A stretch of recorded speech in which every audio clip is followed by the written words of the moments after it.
And we continue our special team coverage tonight at 6 as Tri-Cities leaders push forward with an effort to rebrand our region. Yes, some say our region is at a disadvantage when it comes to entrepreneurial development. A blue ribbon task force on regionalism appointed by mayors of Sullivan and Washington counties has been looking for ways to change that. Jackie DeFusco spoke with community experts leading this charge. She continues our team coverage of the road to regionalism.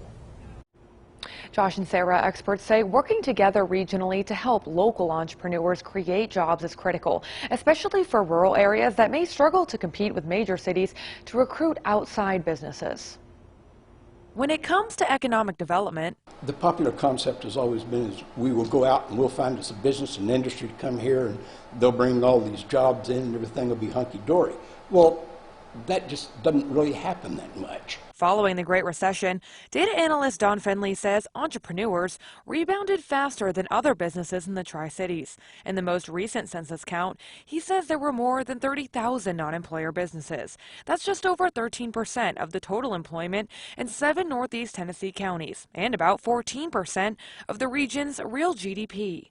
If the so-called experts are right, it's going to be an increasingly important part of the labor market. That's why the Blue Ribbon Task Force on Regionalism is focused on finding ways to improve entrepreneurial development. Having worked in economic development for about 40 years in this region, I knew this was an area that got very little attention. Among their recommendations, expanding education. You can now have a very affordable program where every high school in the area perhaps could offer at least one semester course on entrepreneurism and business. To make an idea a reality, though, entrepreneurs need support. Heath Gwynn is the founder of SyncSpace, the first shared workspace in Kingsport. It's one of several resources that's popped up in the Tri-Cities over the past 2 decades to provide that support. There is an overabundance of services for these small companies, but not a lot of communications between the cities and counties. To make the Tri-Cities more competitive with other major markets in the state, the task force is proposing funding a permanent staff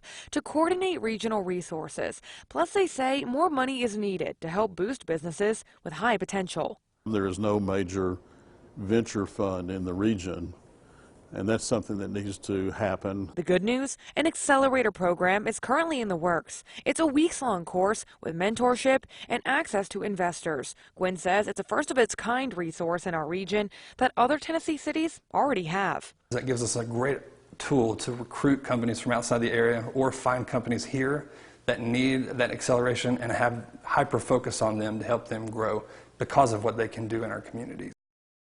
Now that accelerator program is set to formally launch in January of 2020. Josh?